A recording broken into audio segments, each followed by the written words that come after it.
Bismillahirrahmanirrahim. Assalamualaikum warahmatullahi wabarakatuh. Halo semuanya. Di channel ini kita akan membahas seputar coding praktis, yang mana channel ini dapat diikuti oleh banyak orang dari pemula hingga yang bahkan yang sudah berpengalaman sekalipun ya. Karena itu sudah jelas, yang berpengalaman pasti bisa ikut kemanapun mereka mau. Nah, di channel ini kita akan membahas seputar coding, yang mana dapat diikuti oleh orang-orang yang bahkan tidak perlu untuk mengikuti kuliah gitu. Jadi tanpa perlu ijazah di atas kertas. Nah, pada video kali ini kita akan membahas mengenai mengenai step by step cara setup environment untuk full stack web development. Jadi nanti di sini kita akan membahas cara menginstal Node.js, React.js dan juga Next.js. Karena ini adalah salah satu beberapa ya, bukan salah satu tapi beberapa teknologi yang sering digunakan dalam full stack web development.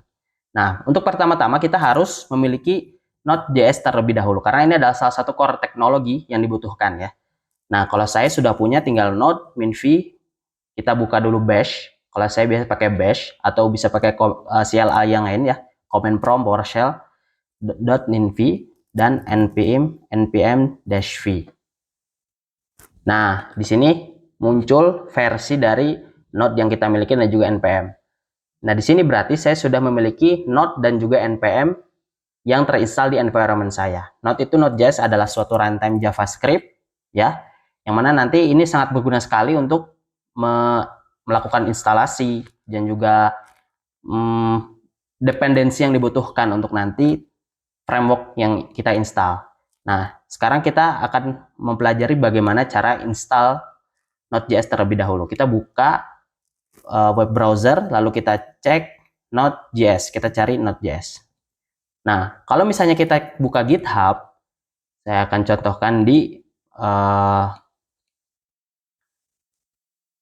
akan contohkan untuk proyek saya. Misalnya di sini ada minpro frontend gitu ya. Nah, di sini selalu dimulai prerequisite-nya itu Node.js dan npm. Ini mungkin saya yang bikin ya, cuman nanti kalau misalnya kalian lihat di proyek lain, itu juga biasanya prerequisite-nya ini untuk pemrograman yang berbasis JavaScript gitu ya. Prerequisite-nya pasti Node.js dan npm. Nah, Node.js itu kita akan coba install di video kali ini. Nah, kita coba buka nodejs.org, yang mana kalau kalian buka Node.js, ini pasti langsung muncul paling atas ya, karena ini website officialnya. Kita buka. Nah, untuk yang menggunakan Windows sebagai base operating systemnya, kalian bisa langsung aja download di sini, dan nanti akan langsung terdownload ya. Nanti kita tunggu download selesai. Nah, jangan bingung dengan LTS ya, karena LTS itu artinya long term support ya. Itu singkatan dari long term support, yang artinya ini support untuk waktu yang lama. Jadi ini adalah versi stabil yang dapat kita download di environment kita atau di operating system kita. Nah, tapi kalau misalnya kalian mungkin selain dari Windows, di sini juga ada nav untuk download, tinggal diklik aja. Nah, di sini kalian teman-teman bisa cek untuk versinya yang kalian mau, terus untuk operating systemnya kalian pakainya apa, terus menggunakan package apa untuk menginstalnya. Di sini bisa dengan kalian pilih sendiri. Nah, di sini sebenarnya ada versi 23-nya, cuman yang LTS 22 ya, ini udah versi stabil dan saya sebenarnya udah pakai yang ini. Terus di sini juga ada package-nya ya, tadi saya udah bilang ini ada npm. Dari sini tuh npm itu artinya package manager. Ini tuh package manager untuk Node.js.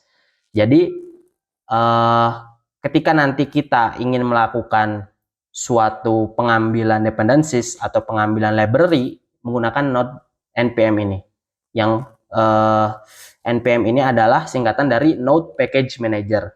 Nah, untuk Package Manager sendiri ada beberapa, ada npm, ada yarn, ada pnpm, tapi saya biasanya menggunakan npm. Nah, teman-teman nggak usah bingung, pilih salah satu saja, karena tidak terlalu berbeda jauh untuk proyek-proyek yang basic, itu nggak terlalu jauh karena mungkin lebih ke performa dan sebagainya. Tapi untuk npm ini sudah cukup baik ya. Nah, jadi kalau misalnya teman-teman tadi langsung download, otomatis kayak gini settingannya, yaitu versi 22 terus dengan npm. Nah, untuk teman-teman sendiri yang mau macOS, Linux, ini bisa diikutin di sini. Dan juga kalau misalnya teman-teman nggak mau instalasinya untuk ngedownload gitu ya, teman-teman bisa menggunakan CLI gitu. Di sini udah ada step by stepnya. Biasanya kalau di Linux saya pakai ini terus nvm. Nah ini tinggal diikutin aja, jadi nggak usah bingung, copy paste, jalanin satu persatu gitu. Nah ini kalau misalnya teman-teman udah selesai terinstall, selesai terdownload ya, teman-teman bisa langsung diklik, nanti akan mulai instalasi. Tapi kan saya tadi udah sebut, saya juga udah tunjukkan kalau saya sudah selesai instalasinya ya.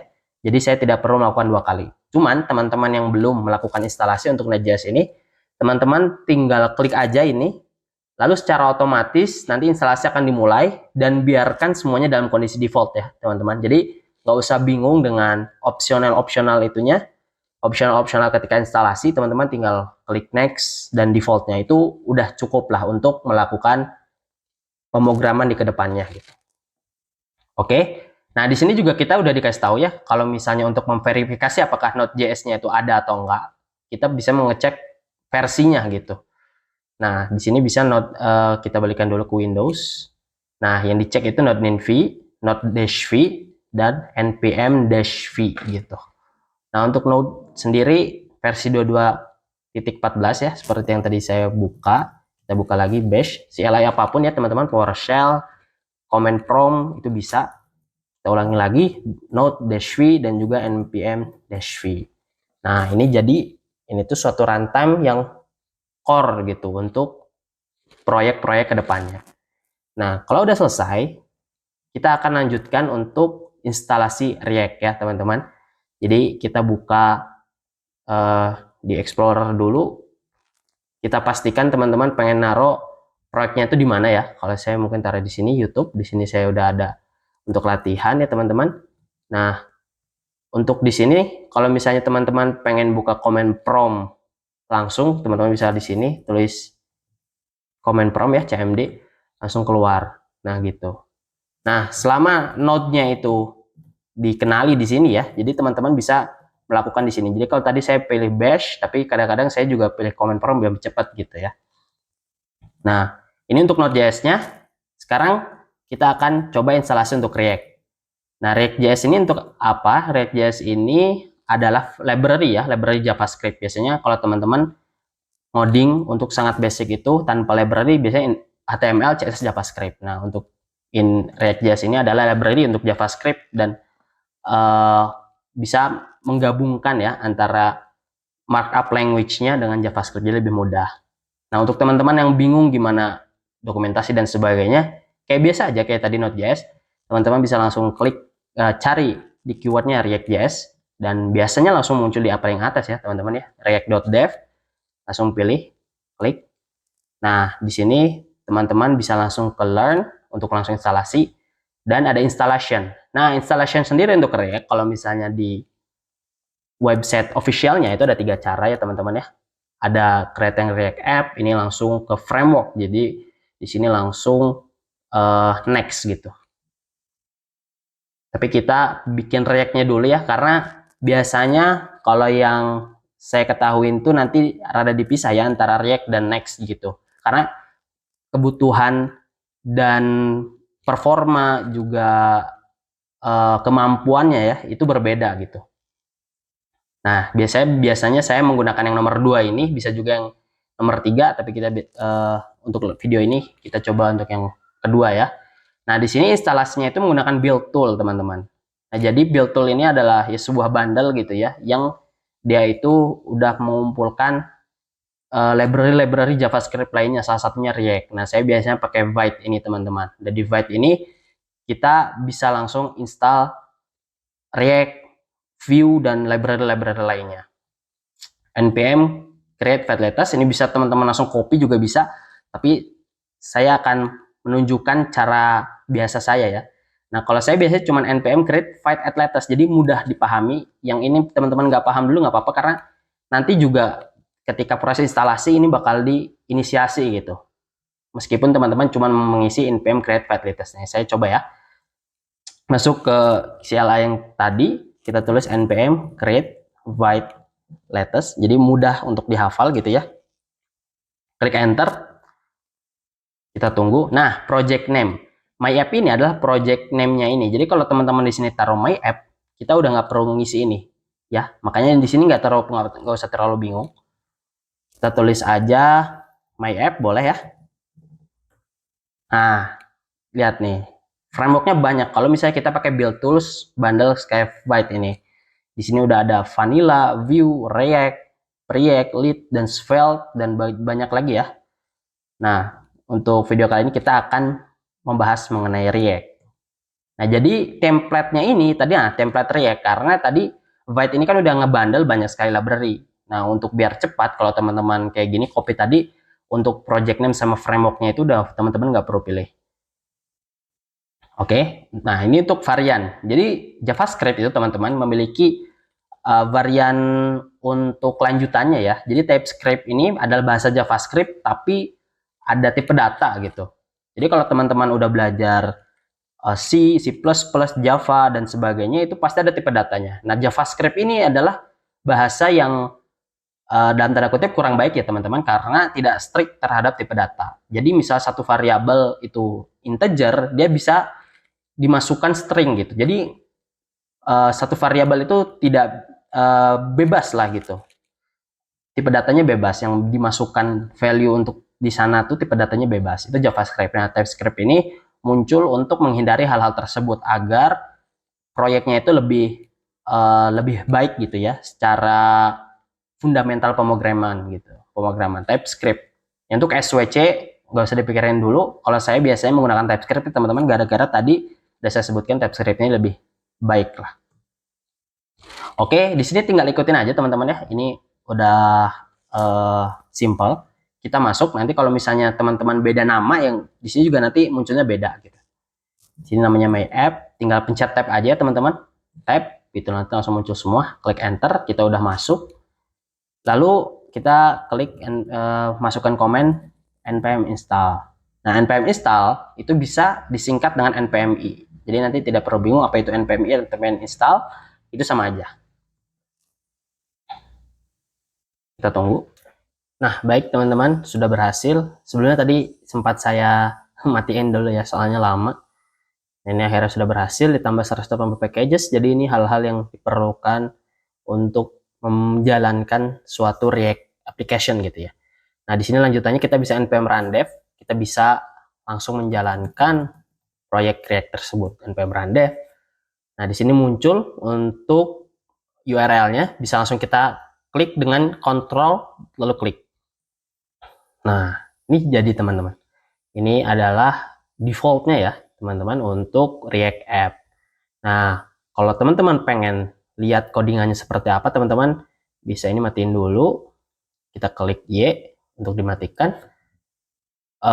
Jika teman-teman sudah menginstal VS Code di OS-nya, maka kita langsung bisa melakukan comment code titik. Jadi kita akan langsung buka di VS Code kita. Oke, ini teman-teman untuk aplikasi React Default dari Vite. Nah, di sini juga menggunakan JavaScript, menggunakan TypeScript, sehingga extensionnya TSX ya, TypeScript XML. Kalau misalnya tadi teman-teman menggunakan JavaScript, di sini JSX, app.jsx. Bedanya ya tadi, bedanya cuman tipe data. Kalau misalnya di sini kita bisa memasukkan tipe data, misalnya di state-nya kita bisa masukkan number gitu. Nah, jadi nanti kalau misalnya set count-nya teman-teman ubah ke string itu nggak akan bisa ya, karena argument of type string tidak masuk untuk type number gitu. Tapi kalau misalnya teman-teman masukkan number, misalnya 10, nah itu bisa. Ini contoh aja. Sebenarnya jangan kayak gini juga. Oke, teman-teman, itu untuk React Application.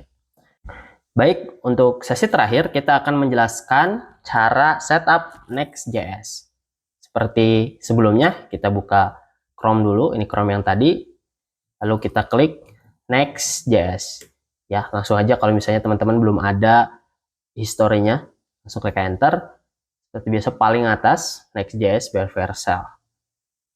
Nah, di sini teman-teman bisa lihat the React Framework for the Web. Jadi di sini nanti ada perbedaan penyebutan ya antara framework dan library, tapi teman-teman nggak usah bingung juga.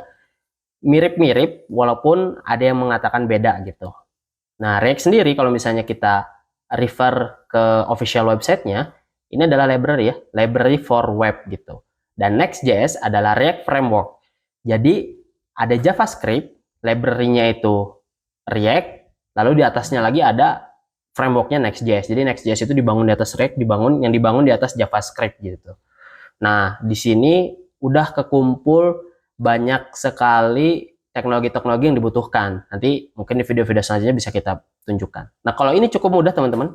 Teman-teman pas setelah buka official websitenya, langsung klik aja ini. Nah, copy, langsung kita masuk ke directory atau folder di mana teman-teman ingin menaruh ininya ya, menaruh proyeknya. Kita buka seperti tadi, command prompt, lalu paste, dah, enter. Teman-teman tinggal tunggu. Nah, kayak tadi ini ada oke to proceed, ya, enter. Kita bisa langsung klik enter ya. Nah, di sini namanya apa? Kita masukkan next app karena tadi my app udah ada ya. Nah, ini takut bertabrakan. Nah, ini pakai TypeScript ya. Saya klik ya, ini bisa di kanan kiri. Yes. Aslin, yes. Tailwind CSS, yes. Untuk src directory-nya, yes. Nah, ini kita bahas nanti ya. App router-nya, yes. Turbo pack, tidak dulu, no. Import aliasnya, yes. Import alias, ya. Enter aja langsung. Nah, ini langsung dimulai instalasi. Kita tunggu seperti tadi. Baik, teman-teman. Sekarang instalasinya sudah selesai. Di sini tambahin tuh 315 packages ya. Jadi lebih banyak daripada React. Kalau di sini kita tidak disuruh untuk melakukan npm install lagi ya, karena udah diinstal semua tadi. Sekarang coba kita npm run dev. Jadi cara penggunaannya sama.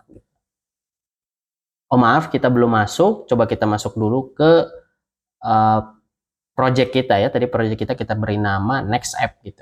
Jadi kalau misalnya kita teman-teman langsung npm run dev itu bakal error. Kita masuk dulu change directory, next. Seperti biasa type dan enter. Nah, di sini baru bisa npm run dev. Nah, di sini udah mulai masuk ya teman-teman ya. Nah, di sini kita pakai yang lokal aja. Kita kontrol lagi dan enter. Klik. Nah, ini teman-teman. Lihat ya, ini di localhost kita, jadi jangan bingung ya. Ini bukan website resminya gitu. Ini benar-benar di tempat kita gitu, karena ini di localhost. Nah, teman-teman kalau pengen lihat codingannya juga bisa kayak tadi. Ini kita matikan dulu. Kita bisa langsung code titik. Di sini langsung kita buka VS Code dan akan muncul proyek-proyek kita. Nah, ini tadi src app. Tadi kan kita instalasinya kita pengen menggunakan src gitu ya teman-teman ya. Tadi ditanya gitu. Nah, ini would you like to your code inside src directory? Nah, di sini ada src. Tapi kalau teman-teman tadi no, di sini seharusnya nggak ada. Nah, itu jadi efeknya teman-teman kenapa kita harus lumayan care ya dengan option-option ini.